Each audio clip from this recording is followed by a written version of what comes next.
Hi, I'm Greg Hughes with Hughes Private Capital, and welcome to The Edge. I'm here with Dr. David Phelps of the Freedom Founders and the Dentist Freedom Blueprint podcast.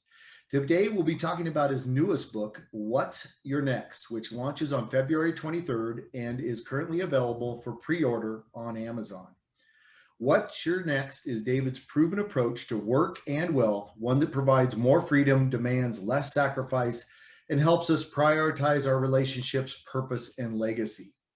We'll discuss David's approach on the top 5 freedom assets, how it ties into real estate, and how both these tools can really help investors like you. David and I met about 12 years ago and then kept running in the same circles, which allowed us to build a relationship. And about 3 years ago, I had the pleasure to be invited to be a trusted advisor with the Freedom Founders. I was excited because I knew David always did things first class, and I expected nothing less with the Freedom Founders. My role as a trusted advisor is to provide our real estate investments to the Freedom members. We meet for 2.5 days, 3 times per year. I thought I would be sitting through events learning how to run my dentist practice better. And that's a little bit of a problem since I'm not a dentist, and not much would probably apply to me. Well, I was dead wrong. There is little to do on that side. It's all about the bigger picture of how you move to the next level in life to be free to do whatever you want. Or like David says, freedom is doing what you want to do, when you want to do it, with whom you want to do it. As a trusted advisor in Freedom Founders, that bigger picture has helped me to learn to run my business, life, and personal investing better from being part of it, which is a tremendous value. So I have to thank you, David, for allowing me to be part of all this. I consider it to be a real privilege. Glad to have you on our podcast today. So welcome. Let's start talking about your book. Thank you so much, Greg. Well, the power of association is something that I believe greatly in. And I think just through the association with Freedom Founders and being the fact that we do have a lot of dentists, even though we don't talk clinical, I have noticed your gums and your teeth look better. Not that they were bad, but they look really good, like gleaming white and healthy gums. So I think there's still some power there that maybe you just didn't recognize, but Yeah. I'll leave that there for a minute. You're right, Greg. It is interesting that as we go through life, and I'm not the most, I'm certainly not an extrovert. I'm more of an introvert. I'm more of I watch, I look, I observe. And that's probably why, I don't become quick, fast friends really off the cuff. There's some people that are really good at that, right? And they're just, they make friends with everybody. I'm a little bit slower. I guess I'm a little bit more intentional, but when I do make a connection, and I believe that it's one that that has a mutual benefit, that there's core values and philosophies that don't have to be totally aligned, but there's enough alignment there. Then I go deeper, and I really do enjoy deep relationships, and I've really appreciated, as you said, our opportunity that we've had over particularly the last 3 or 4 years, as our energies and our core beliefs and what we try to do to help the people we serve have really shown really great alignment. That's what I look for in life. So I just want to say to you, it's great to also have the relationship we built. Well, I appreciate that a ton. So yeah, it has all been good. All right, well, let's jump into your book. Great. I mean, I love this. You've taken so much of what you're teaching us in Freedom Founders and put it together in the book, and there's just so much there. So I know we only have so much time today, so I'm going to try to get to it, and let's start talking about it. So you talk about the top 5 freedom assets, right? So those are the person themselves, right? Right. The business, their relationships, their capital, and their legacy or their purpose on that sort of stuff. So why did you pick these 5? And what should be people thinking about? Because really all this is about how to gain your freedom, right? Which we'll probably talk about more here too. So. Well, I start with investing in yourself as the first freedom asset, because I think that's where it all starts. You think about investing in yourself, and people think, well, yeah, I go to school. I've gone to school. I've got a trade, a degree, something that's allowed me to go, be active in life. And that's one way to look at it. But I'm a big believer, as I know you are, Greg, in self-education. So yes, we have this formal education from some point, but that's really only, I think, a license to broaden our horizon. A lot of people, unfortunately, stop short.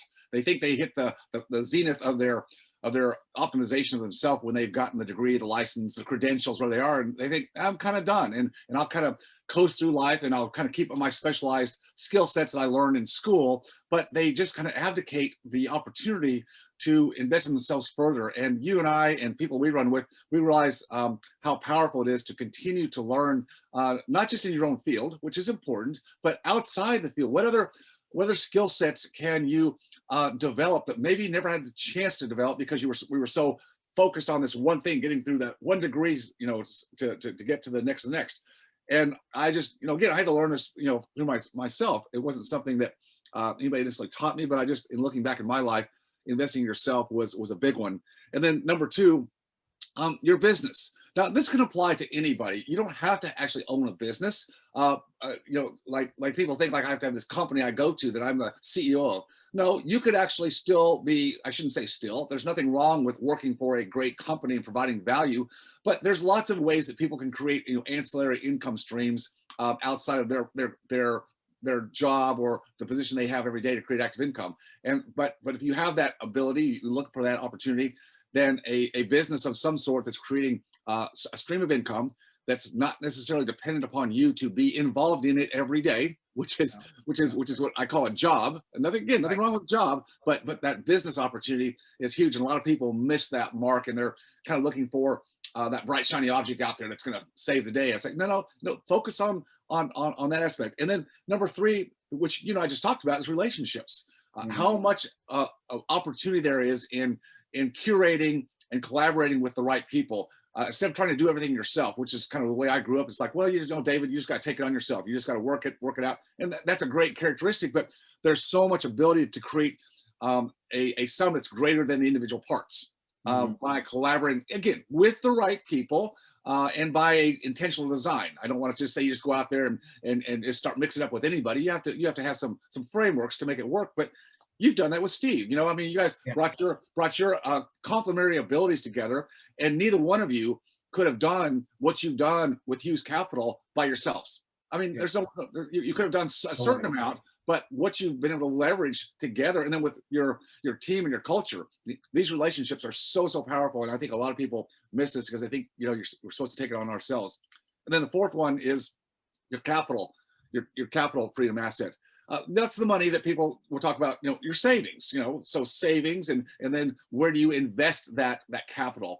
Do you keep it in very conservative CDs and T-bills because, you just don't know what to do and you're very risk averse, or do you learn other ways to invest your capital, which is, that's a big part of what you and I do. We help other people do that. So investing your capital so that money's working for you at least as hard as you work for it. And most people miss that whole mark. It's what I call an inflection point. And number five is legacy.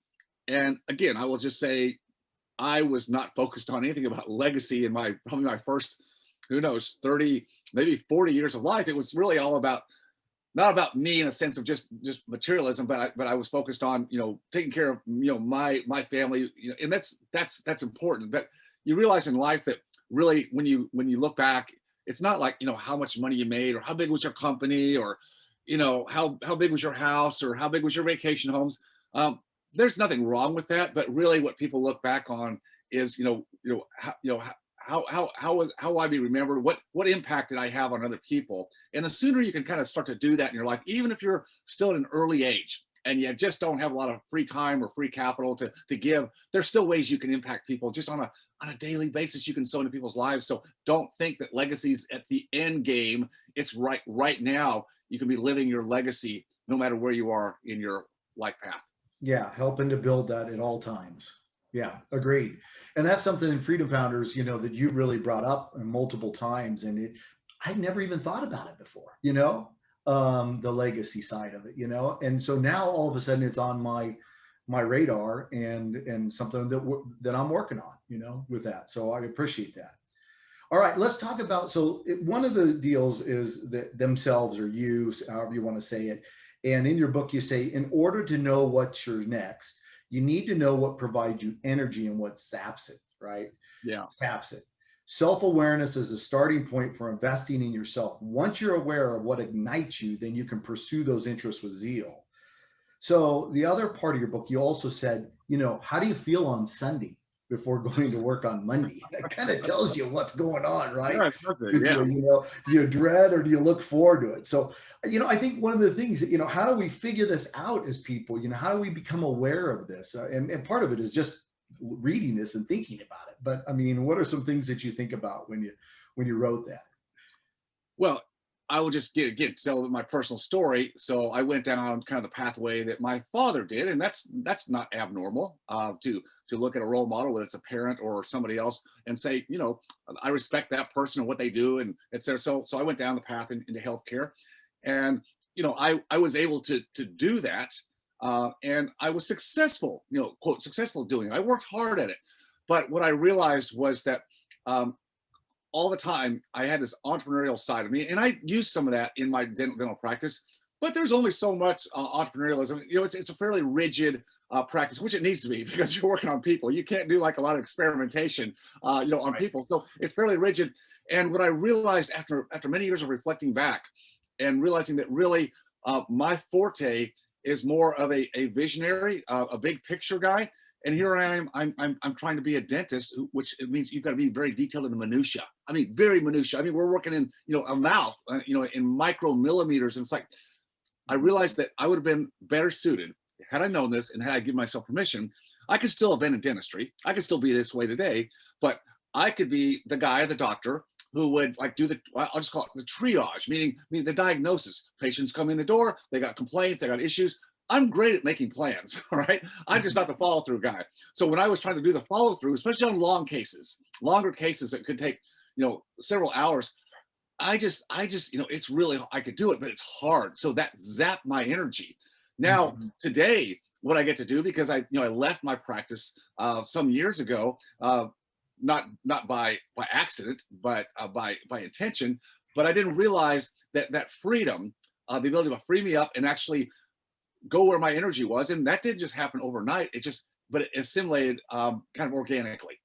And I think so you have to create some space. Now today there are some space to find, where your passion and your real drives are. You need to be willing to collaborate with other people. We just talked about that, because again, you may have some focus points, some strengths in some areas. Like I said, I'm more of a visionary. But if I had to be the visionary and be the chief operating officer or the operator, that's where things fall apart, because I'm out here creating, I got, an idea a minute. That's not very good on taking something to fruition. So you got to have people around you that can actually, okay, David, that's a fine idea, but I think you need to put that on the back burner. And, and we have a little tug of war, a friendly tug of war. And it's good for me to get that clarity, because I'll throw out so many things out there to my people, saying, yeah, we need to do all these things. And no, you don't, you don't. There's also, Greg, today there are a number of ways that people can actually do some assessment. There's a whole host, everything from strengths finders. There's a book, and there's an online. You can do Colby, you can do predictive index, you can do Myers-Briggs. I mean, my gosh, we use one in our company called Culture Index. But what that does, these different indices help provide an individual with kind of where their strengths are, where their weaknesses are, and because we all have them. And so that's another way to help identify, along with what gives you energy or what takes it away. Yeah, and really recognizing those strengths, right? I mean, you know actually what your strengths are because you are energized by them, right? That's the thing that gets you up in the morning and makes you look forward to Monday. You're probably actually already working on Sunday too, just because you love it. So sometimes, I just on that too, Yeah, I don't have that Monday morning syndrome. I don't go like TGIF because I mean, other than certain things on the days of the week, it doesn't really matter to me. I don't care, because every day is like something good is going to happen today. Why? Well, because I finally got myself in a position where I get to work with people that I really enjoy. And again, not that the business I was in dentistry was a bad business, but I realized that I tolerated a lot of things because I thought I had to.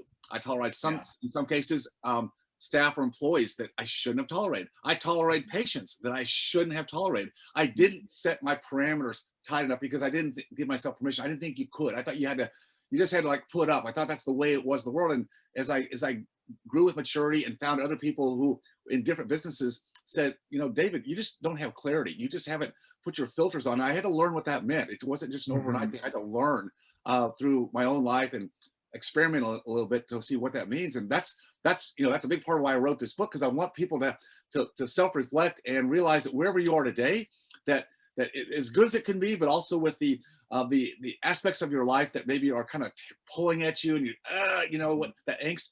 I'm not saying you can clear it all out. There's always going to be challenges, but you can clear a lot of that out if you just start having a pathway or framework to start doing that piece at a time, not overnight, but piece at a time. Start clearing that out and start focusing on the things that really give you energy and passion. Well, I love the way you say you give yourself permission. And I mean, that's really what you need to do, right? I mean, you tell the story about when you had one of your doctors and the families came to your house, did the blueprint, and their daughter came with them, right? Yes. Who was, I think, 22 at the time. She's going to medical school, and you go through the process of, do you really want to be a doctor? Well, I kind of think I should be. Do you really want to be a doctor? No, not really. Oh my gosh. Yeah. What a deal, right? She got permission to kind of say, well, maybe not, even though she wasn't being pressured from her parents, Yeah, the key word, as you said, is well, should I be? That the word should is placed upon all of us. It places in Right. our life. Not just same thing for me. It's like, you should be this, or you should, when you are this, you should act this way.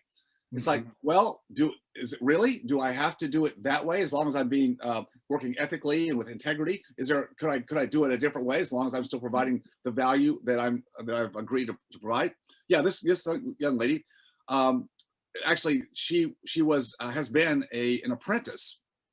We invite young people, particularly sons or daughters of members of Freedom Founders that are of age, excuse me, of adult age, to have the opportunity to apprentice in some of our meetings. And she was that. So she's like seeing this whole other side of the universe, and she's starting to debate. Do I need to go down this road of years and years and years of medical school and then into residency and massive debt, or and also why do I want to do that? Well, that's a little bit like I went into dentistry because of my dad. Not a bad thing, no regrets, but had I known what I know today, which is a big hypothetical, because you don't. Right. But in retrospect, if I could look back and had the permission and maybe had enough people around me or I associated with enough people that were like business entrepreneurs doing other things, then I probably would have been in that environment where I said, hey, you know what, this is really where I thrive. I want to do this. I don't need to be the doctor, even though that was kind of prescribed back in my day as a place where you get respect and you can have a secure lifestyle, that's all changing a lot today. That's why, unfortunately, a lot of people are having second thoughts about this massive amount of school, massive amount of debt, and then where are you after that? So, a lot of upheaval in our society today, I think, in terms of school, debt, and career paths. Yeah, that's for sure. All right, so let's talk a little bit about on one of the aspects of businesses. And one of the things you talk about in there is you say, in my own experience, one of the key people you should bring on is a personal assistant, whether it's part-time, full-time, virtual, on-site, whatever, right? And I got to tell you, I learned this lesson about 25 years ago as well. And it's made all the difference in my life. I mean, it's just night and day with what I can get accomplished. And so talk to me a little bit of what your experience has been. How do we get people so they really understand the value of this? It's hard, and I work really hard with my Freedom Founders members because I get who they are. We're a lot of us are typically very control freaks. I mean, we just we've been taught that if you can have it done right, then you have to do it yourself. And if I'm going to teach somebody else to do it, oh my gosh, by the time I get through teaching them how to do it, I could have just gotten it done. And I was that way for a long time in my life. Same way. And again, it's kind of permission. My parents or people that I knew in their world didn't have personal assistants. They had staff or people in the business, but not a personal assistant. Somebody who's dedicated to be your right arm, and it can be for personal things in your life, just things you need to get done around the house or paying personal bills, but also on the business side. So many things that we believe or we get sucked into doing on a daily basis that really somebody else can do. And I found that my current and really my best assistant ever is Lindsay. And Lindsay's been working with me. We've been working together for a little over 4 years. And I had tried some before. So I want to make this point. I tried some before, some virtual, and they didn't work. Now, does that mean you quit? Does that mean you go, oh no, then I tried that. That doesn't work. No, I just didn't really know how to one, vet or find the right person, and number two, I didn't know how to communicate very well because I'm kind of impatient. I don't, it's communicate, how to put this relationship together. Same thing with anybody you're going to work with, right? You've got to have time to communicate, set expectations, because they're not going to read your mind right away. But little by little, you start building some momentum, and little by little. And so Lindsay today, she manages my calendar. She set this time up for you and I to talk today. She manages my email. I don't do email. She manages my travel when that's occurring. She's just handling a lot of the nitty gritty. And again, you work towards that. You're not going to find somebody right out of the gate that within a month they're going to be able, but you build toward that, and you'd be surprised. Right person, right communication, right expectation set, what you can start getting accomplished because you've got this other person, and this person loves doing that. See, I wouldn't love doing that. I wouldn't, because again, I appreciate detail, but as I said earlier, I don't want to be the one to carry the detail out. It's a bottleneck for me, and either I won't do it, I'll procrastinate it, and then it zaps my energy. Well, what good is that? Now I got Lindsay who's watching my back all the time, right? As I'm creating clutter all around me. She's watching my back, and she's picking up the pieces and sorting them and sifting them. And then I talk to her for 15 minutes, 3 times a week. And that's all I need. How about that? How about that for elevating your time, right? From that short bit of time with her each week to get how much gets done because of that. Yeah, it's amazing. So when I send you an email, that email goes to Lindsay. Lindsay looks at the email. She decides whether or not you need it. She can handle it, whatever. I love that part of it. If I'm inside of your company, can I send you an email direct, or does it always go to Lindsay? Which way does that work? Yeah, well, Lindsay's always going to get it. Now, okay. I've got 4 primary advocates in my company. Lindsay's one of those, and so I will accept anything from those 4 advocates. But again, they're respectful, and they'll typically, go through Lindsay. But yeah, if it's something that we just need to get done, they don't bombard me. So again, kind of setting expectations again, that will work, but you just got to set the expectations for that. Mm-hmm. So the lady that helps me on all my stuff is Jessica, and she does almost everything that can be done out there. And she says this to me all the time. She says, I don't know how you ever got anything done. And I said, well, that's exactly right. Because without you, it just doesn't get done. I mean, end of story, right? I mean, there's only so much time in the day for all that. So exactly.